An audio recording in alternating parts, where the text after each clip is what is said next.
I think something strange happened to me this morning. I don't know if you can see here, but I think I had some surgical procedure or something. But I don't want to ruin the surprise, and I want to invite our guest and speaker, Hannes Sjoblad.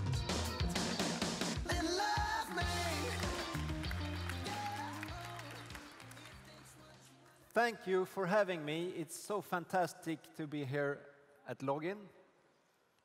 Super excited. I'm here to tell you guys about biohacking and about upgrading the human body.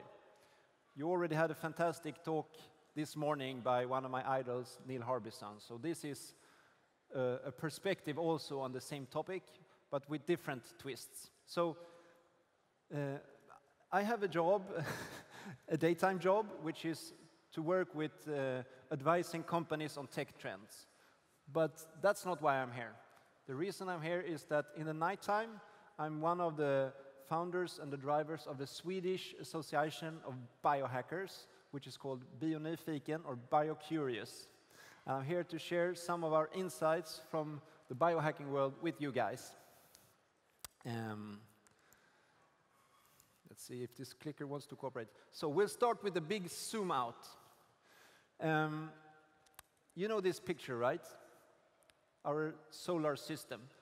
We live on the third little ball from the sun, right? Little stone ball in space. Now imagine for a minute that we were aliens who had been watching this planet for some million years. What would we have seen? We would have seen a pretty stable system. We would have seen a planet that sometimes it was a little bit warmer, sometimes it was a little bit colder, but overall it's a stable system and not a lot happened. Then in the last 40 or so years, something very dramatic has begun to happen on this tiny ball of stone spinning through space. I work with a research institute which is called the Stockholm Resilience Center at Stockholm University, which works with mapping what we call Earth system changes. And here's a chart from one of their reports showing on one side here socioeconomic developments on the planet. On the other side, it's what we call Earth system changes. So big changes in the Earth systems, in the geological and the biological and ecosystem on our planet. And you see a common pattern in these curves. Something dramatic is happening. Many of them are pointing upwards. Population growth, energy usage, pollution, telecommunications, and also on the other side, the methane levels in the planet atmosphere, the rainforest reduction, what we are letting out nitrogen in our waters. So something very dramatic has happened on this planet beginning in the last 40 years, and it's just accelerating. This is why these Earth system scientists have given the time that we live in a name of its own. They call it the Anthropocene. To compare, you guys, you know the dinosaurs, they used to live in the Jurassic and Triassic, right? We live in the Anthropocene, and the Anthropocene has not been going for millions of years. It's only been going for about 150 years. And what is the definition of the Anthropocene age? Well, it's that the human species is the most powerful geological force on the planet. We humans, not very long ago, were running around wearing animal skins using stone spears. And it was not very long ago, a couple of thousand years ago. And suddenly, we are the most powerful geological force on the planet. We are transforming not just the surface of the Earth, we are transforming what is happening underground. We are transforming the chemical makeup of the oceans and the entire atmosphere and all the radiation signals that are going out from this little ball in space. So how could that happen? How could these monkeys with tools suddenly be so powerful? Well, the answer, as I'm sure many of you have already realized in your heads, is technology. Technology is what allows us to modify a whole planet. And this technology is allowing us to do a lot of things, and this technology is allowing us to giving us increasing powers to do very dramatic things.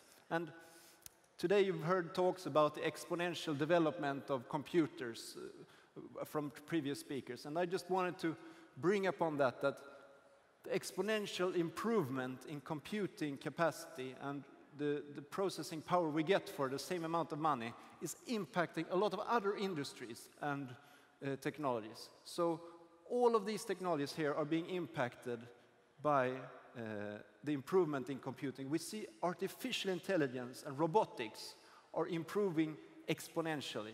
We see this happening in biotechnology, and I will come back to that. We see it happening even in energy, where solar cells are on an exponential curve to become cheaper, which is a very positive development for those of us who care about this planet.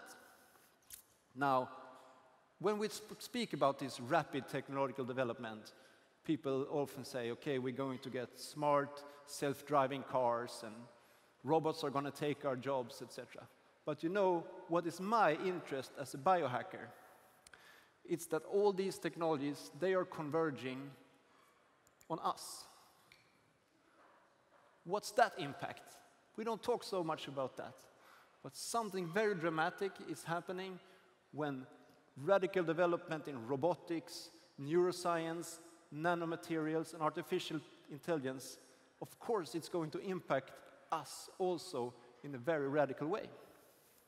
I'll give you some examples. But to start out, no tech presentation is complete without, of course, a picture of Arnold Schwarzenegger. No tech conference is complete without a guy named Arnold, as we know here in Vilnius. We already live in the age of cyborgs. It's a fact. The only observation is that they don't look like this. They don't look like Hollywood wants us to feel them. They look more like the gentleman who was speaking here earlier today, or maybe even like these ladies. These are cyborgs. These are the real cyborgs. These are ordinary human beings who are wearing or carrying smart technology, such as pacemakers, cochlear implants, hearing aids, insulin pumps, deep brain stimulation implants, or any other smart technology inside their bodies. And what we are seeing is that together with the development in wearable technology, in medical implants, biometrics, all of these things are creating an entire ecosystem of what I call near-body technologies. And it's not just the classic health logging stuff that I'm sure many of you are aware of, the Fitbits and the Jawbones that help you with your exercise or measuring your activity, but also stuff like smart clothes. So there's this gentleman is wearing a sports shirt that was developed for the Aussie Football Championships, you know, the kind of rugby they play in Australia a year ago. And the shirt has built-in vibrators that are connected to players in the field. And when a player was tackled in the field, you could feel it as a punch in the chest when watching the game. It's a fun application, but a way of creating telesensing of what another person is experiencing and making it into a physical experience for you. There's also, for example, sensory enhancement.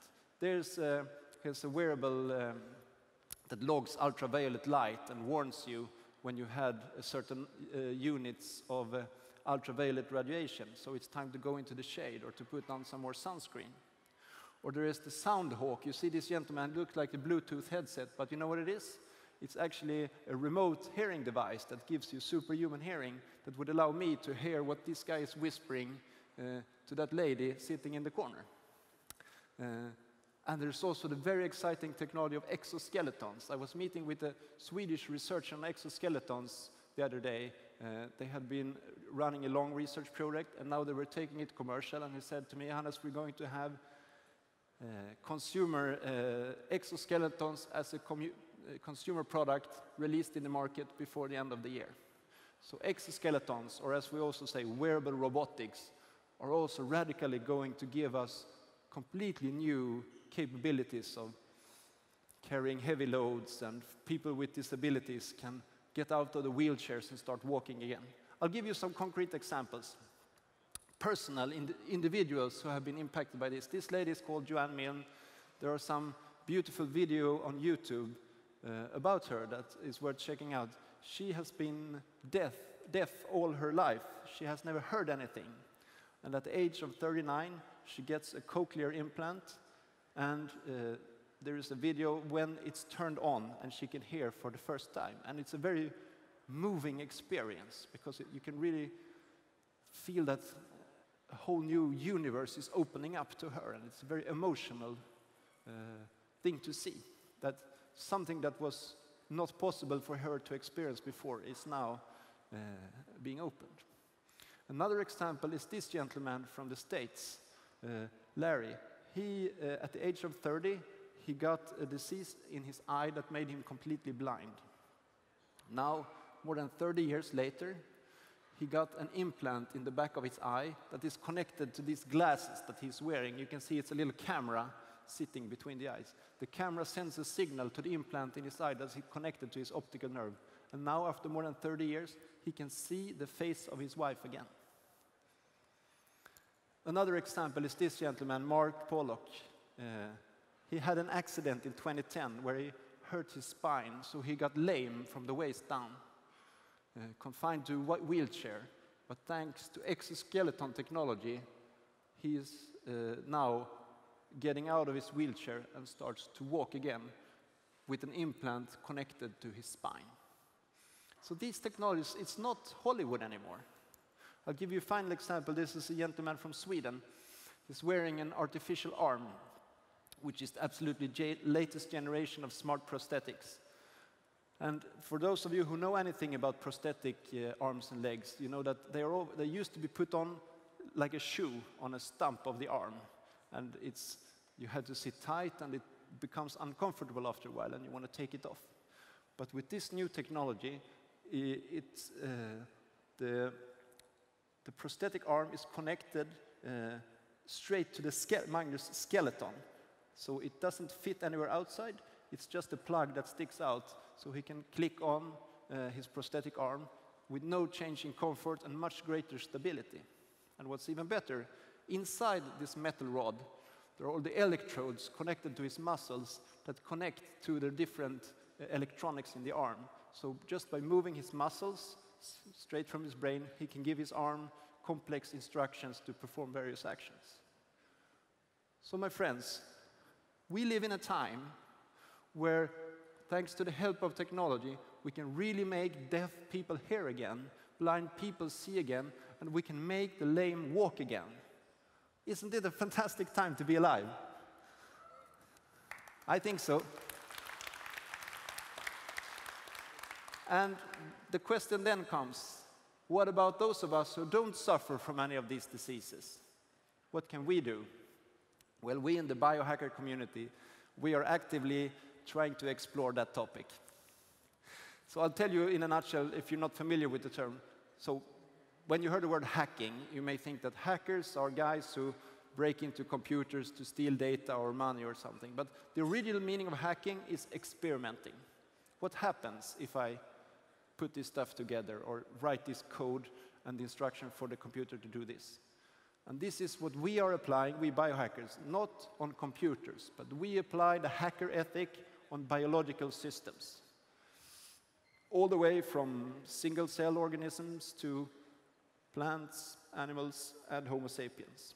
And this is a worldwide movement. There are hundreds of labs, biohacker lab spaces in the world, different meetup groups, and people getting together to experiment with technology. And it's a movement that is not connected to any big companies or governments. It's really sort of an activist movement by citizens who want to educate themselves about what we can do with modern biotechnology. I think that is a very, very important perspective.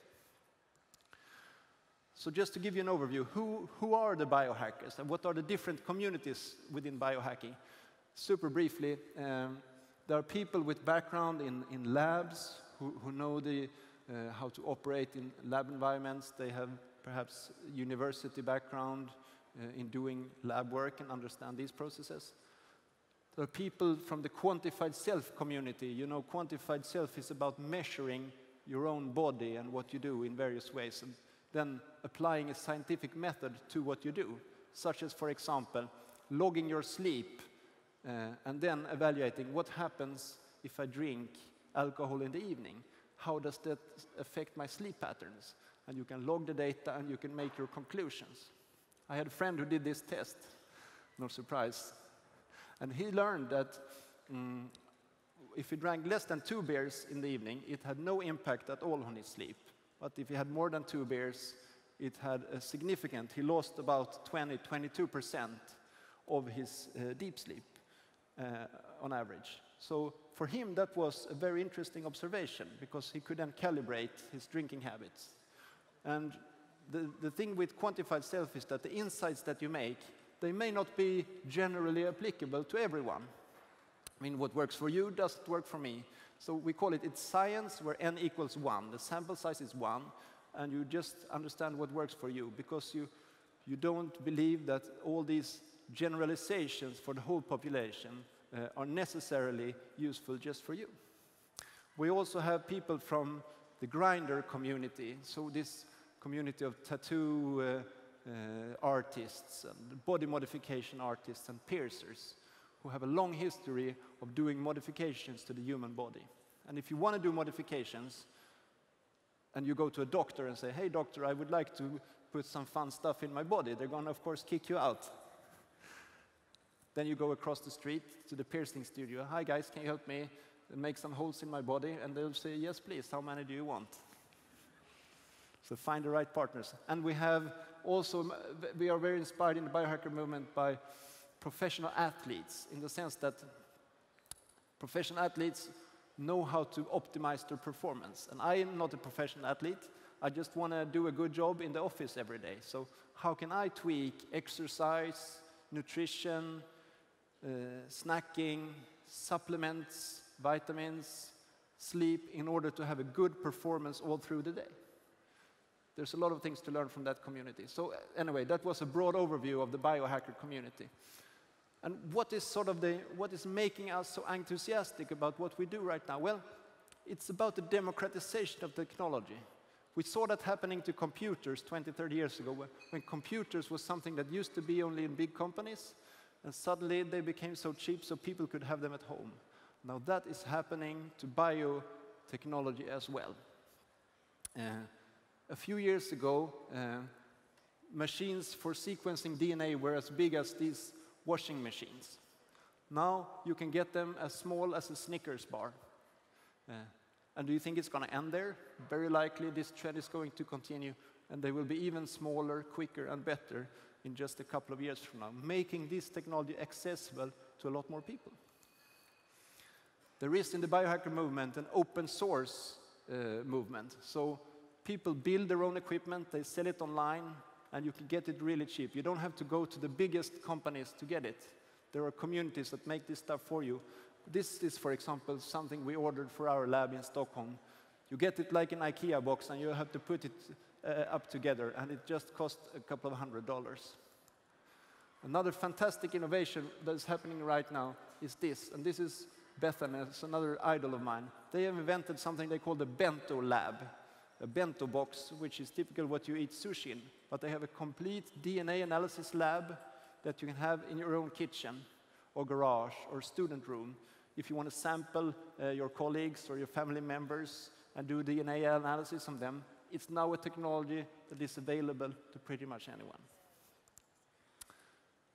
We also do some build our own equipment and try to electrical stimulation on ourselves. I'm not going to talk so much about that. But what I'm here to tell you a bit more about is a technology that I find particularly exciting: chip implants. So I have an implant in my hand, tiny. It's about the size of a grain of rice. It's 2 by 12 millimeters. It's a glass capsule. And I put this in my hand because I wanted to see how I could make my life and my interaction with technology easier. With the observation that we carry a lot of stuff in our pockets every day. I like to call it junk. I mean, we have come to the point that we don't have to carry money in our pockets very often. We can use credit cards or other payment systems, and that is making life easier, but we still have to carry keys. We carry these other metal pieces in our pockets and our handbags, and it's a pain, especially when you forget to bring them and you have to go home to get them again. But we also carry all these plastic cards in our wallets. You have the library card and the bus card and the gym card and the whatnot card, and sometimes even the phone. And for me, the vision of getting an implant was to get rid of this stuff. And this is what I have achieved so far. So here's my hand, and here's my gym card that now when I go into the gym, I have replaced this with my implant. So I just swipe my hand at the entrance and I can walk in. My business cards are also in my hand. So if someone wants to swipe my hand with their phone, you get my contact straight into your phone. Or if you find my body in a ditch some late night here in Vilnius, you know where I belong. And the keys to unlock cupboards and stuff, you can also have this NFC function to unlock them. Key badges, obviously, for the office. Now, in the morning, I just swipe my hand at the entrance. I also use it for unlocking the copying machines, turning off the alarm, and all these things that other people in the office still use a badge for. I can also use my chip for unlocking my phone without having to type a PIN code several times a day, or to unlock my computer without having to type a password. There are also, I'm not going to go through all this, but there are various member clubs in shops, for example, to get discounts, etc. There are many places, once you start looking for them, that use NFC that you can replace with an implant. So opening doors, obviously. A little bit more advanced user case that I'm developing is that, I'm trying to look badass here, this is a soft air gun, it's not a real gun. And what I want to show is the user case that I can put a lock in the handgun so that it's not possible for anyone who doesn't have a chip implant to use it. Now we read, fortunately, you and I, we live in peaceful countries where most people don't have a gun at home, but we know there are other countries where they do. And you read about terrible accidents, like a child finding a gun and shooting a parent or similar. But with this very simple, personalized identification, we can remove the risk from these things from happening, because a gun, for example, that is connected to a chip implant can only be used by that person.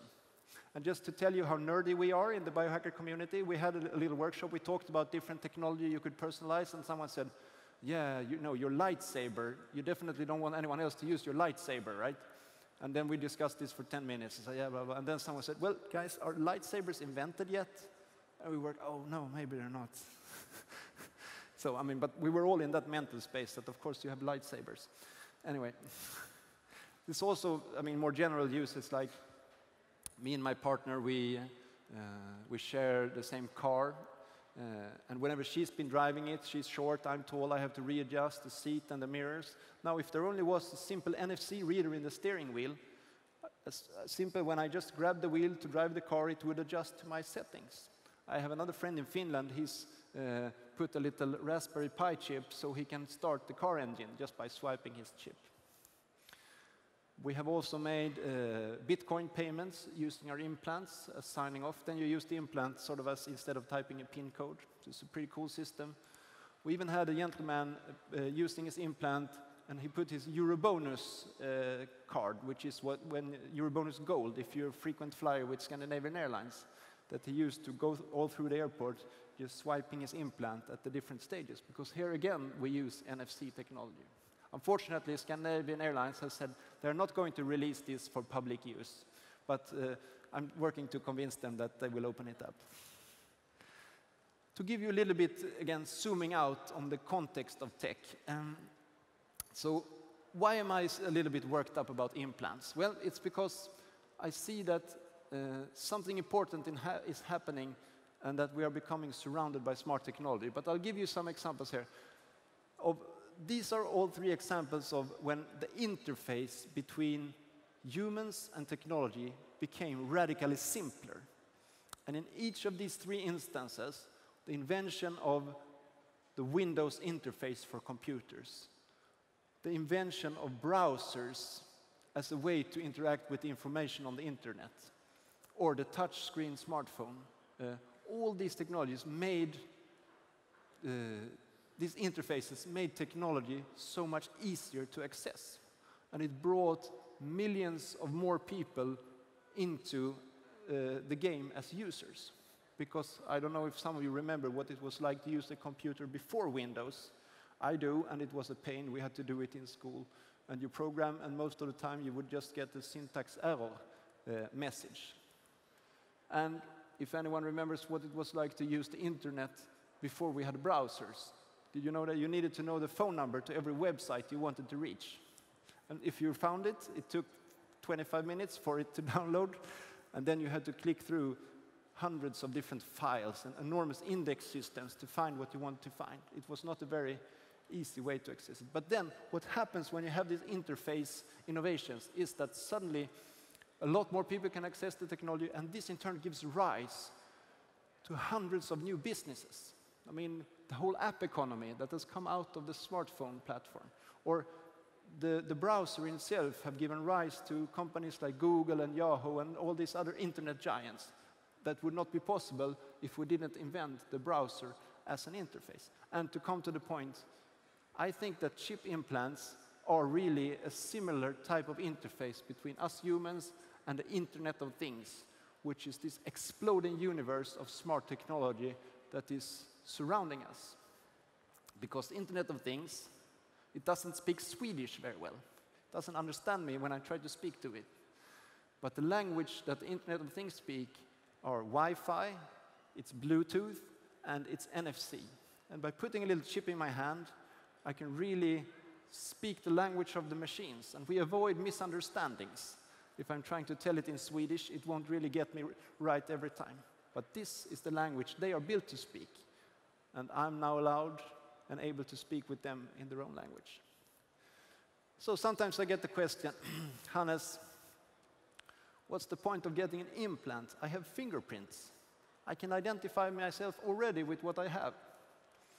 Well, I'll tell you that this technology that we call biometrics, it's about not just fingerprints, but also, for example, face recognition, voice recognition, or retina scanning. There are a few others. It is, the problem here is that machines, that biology is messy, and machines, they want exact information. So, for example, take the human voice. We all know that the voice sounds different if you have a cold, or if you're angry, or if you have been running, for example.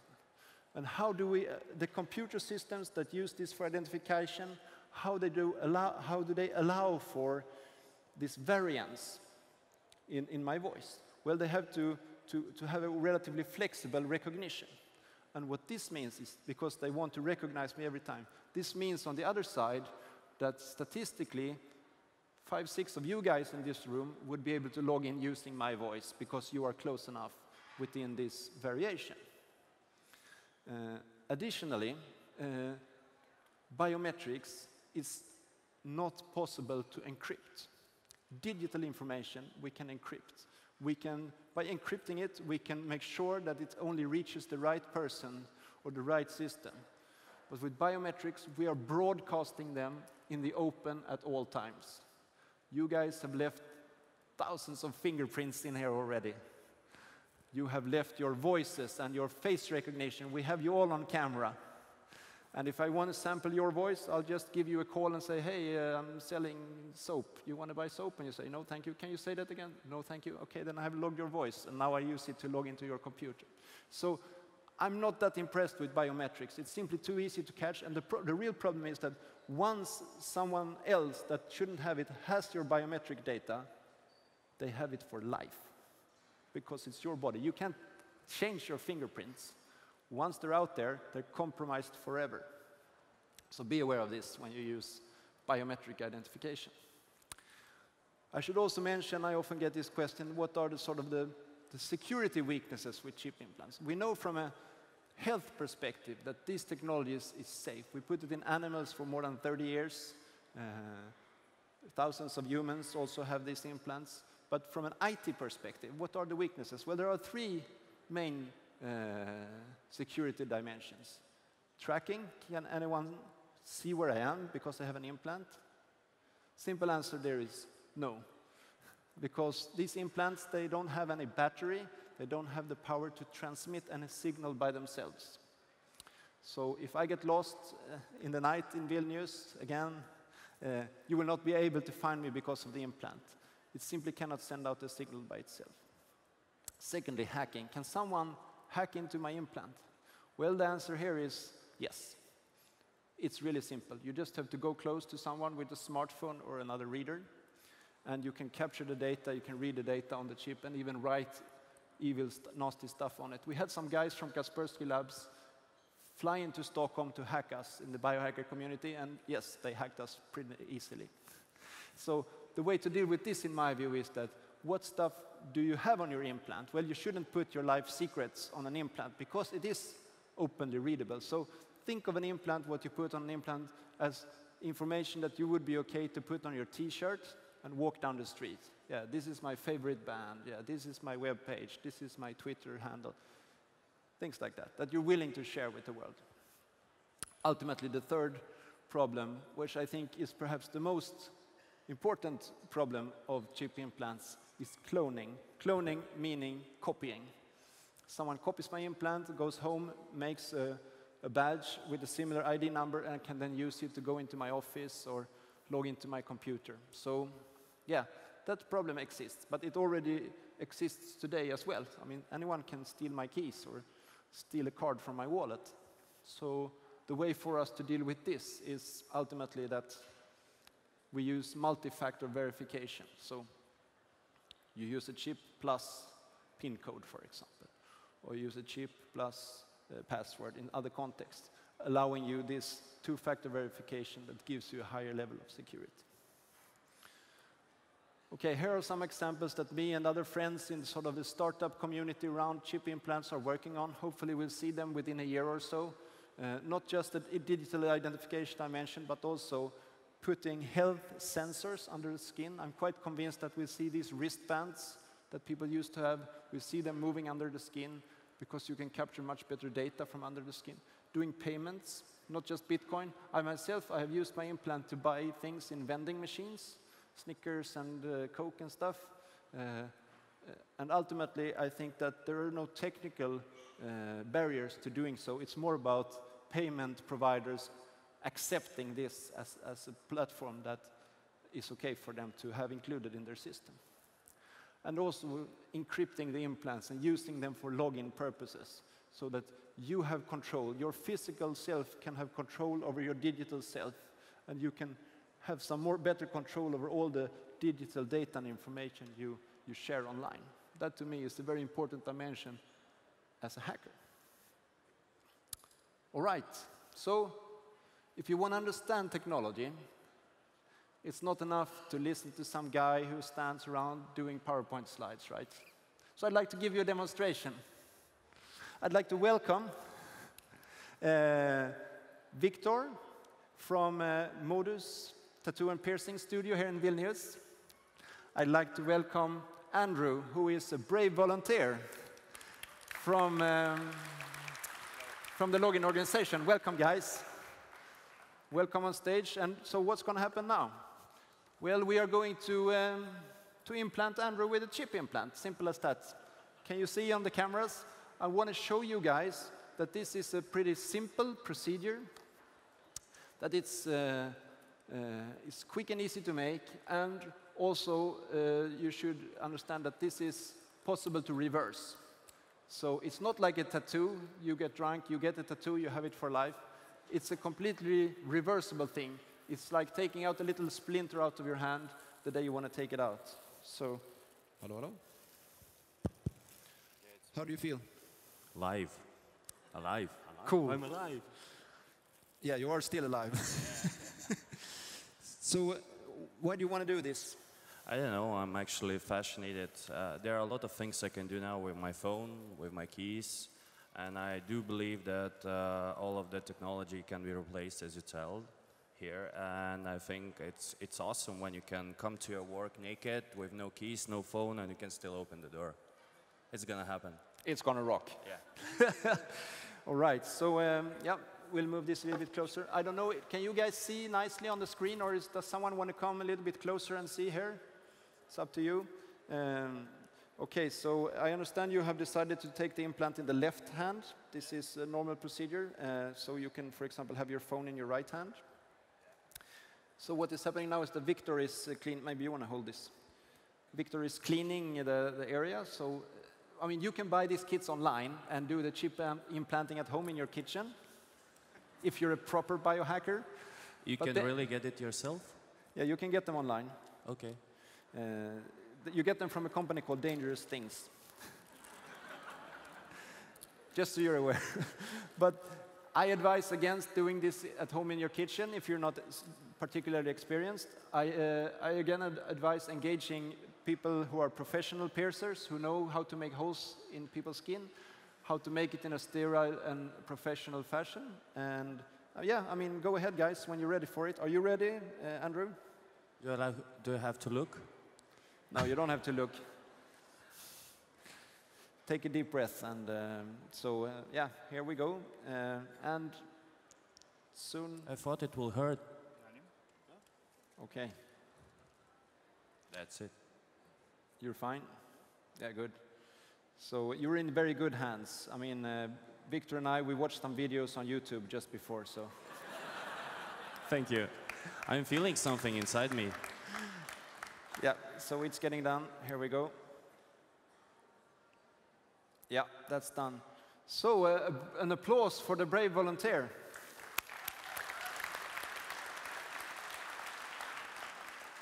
What was it like? Well, first I thought like something is getting inside, then I feel something warm here, and I'm alive. That's it. I'll use my smartphone to put some information on your chip implant in a couple of minutes. You'll tell me later how to do it, yeah? So what? You don't have to do it again, no? Brilliant. So, yeah, as we sometimes say jokingly in the biohacker community, happy new birthday. So you have been now perhaps not a human 2.0, but at least 1.1. So there are smarter implants in the world, but this is an exciting start. So, I mean, yeah, that's what I wanted to share with you guys. Thank you so much for listening. It was a pleasure to be here. Thank you.